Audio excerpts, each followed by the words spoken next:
ప్రధానమంత్రి నరేంద్ర మోదీ అక్టోబర్ 16న శ్రీశైలం పర్యటన నేపథ్యంలో అడవి ప్రాంతాల్లో భద్రతా బలగాలు అలర్ట్ అయ్యాయి. గ్రౌ హౌండ్స్ పోలీసులు సున్నిపెంట, ఘాట్ రోడ్డు పరిసర కొండలు, గుట్టల్లో కూంబింగ్ నిర్వహించి హెలీప్యాడ్ చుట్టుపక్కల తనిఖీలు ముమ్మరం చేశారు. ఏవైనా అవాంఛనీయ సంఘటనలు జరగకుండా కఠిన నిఘా కొనసాగుతుంది.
ఇక ప్రధానమంత్రి నరేంద్ర మోదీ అక్టోబర్ 16న శ్రీశైలం పర్యటన నేపథ్యంలో అటవీ ప్రాంతాల్లో భద్రతా బలగాలు అలర్ట్ అయ్యాయి. ఇక ఇదే అంశం గురించి మరింత సమాచారాన్ని అబ్దుల్ అలీ అందిస్తారు.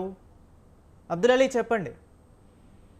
Thank you Harish. ఆంధ్రప్రదేశ్లో ప్రధాని మోడీ 16వ తేదీన పర్యటన రానున్నారు. ఈ నేపథ్యంలో శ్రీశైలం అటవీ ప్రాంతంలో పెద్ద ఎత్తున భద్రతా చర్యలు చేపట్టారు. ఇటు మన రాష్ట్ర పోలీసులతో పాటు ఎనర్జీకి చెందిన ఇబానికి చెందిన ముఖ్యమైన సెక్యూరిటీ ఆఫీసర్స్ అయితే 16వ తేదీన ఉమ్మడి కర్నూలు జిల్లాలో ఆయన పర్యటించే నేపథ్యంలో ముందుగా శ్రీశైలం మల్లన్నను దర్శించుకొని అనంతరం ఈ వివిధ కార్యక్రమాల్లోనూ ప్రభుత్వపరమైన కార్యక్రమాల్లో పాల్గొనే అవకాశం ఉంది. ఈ క్రమంలోనే 16వ తేదీన ఒక బహిరంగ సభను ఏర్పాటు చేశారు. కూటమి ప్రభుత్వం ఏడాది పరిపాలనతో పాటు ఈ రాష్ట్రంతో పాటు దేశంలో ప్రధాని మోడీ ఎటువంటి మేలైన పని చేశారనే విషయం మీద కూడాను ఆయన సభలో చర్చించే అవకాశం ఉంది. అయితే ప్రధాని మోడీని అమరావతి కూడా తీసుకొద్దామని ముఖ్యమంత్రి చంద్రబాబు అనుకున్నారు, కానీ కర్నూలు వరకు మాత్రమే 16వ తేదీన ఆయన పర్యటన ఖరారైంది. కర్నూలులో ట్రాఫిక్ సమస్యలు అలాగే ఇతర ల్యాండ్ ఆర్డర్ సమస్యలు లేకుండా పోలీసులు పెద్ద ఎత్తున భద్రతా చర్యలు చేపట్టారు. ఇప్పటికే శ్రీశైలం అటవీ ప్రాంతంలో అనుమాను భారీ ఎత్తున కూడా కూబింగ్ నిర్వహిస్తున్నారు. ఎక్కడ ఎటువంటి ఇబ్బంది ఉన్నా అనుమానం ఉన్నా సరే అటువంటి వ్యక్తుల్ని అదుపులో తీసుకుని ప్రశ్నిస్తున్నారు. Satish. Okay, right. Thank you Abdul Ali.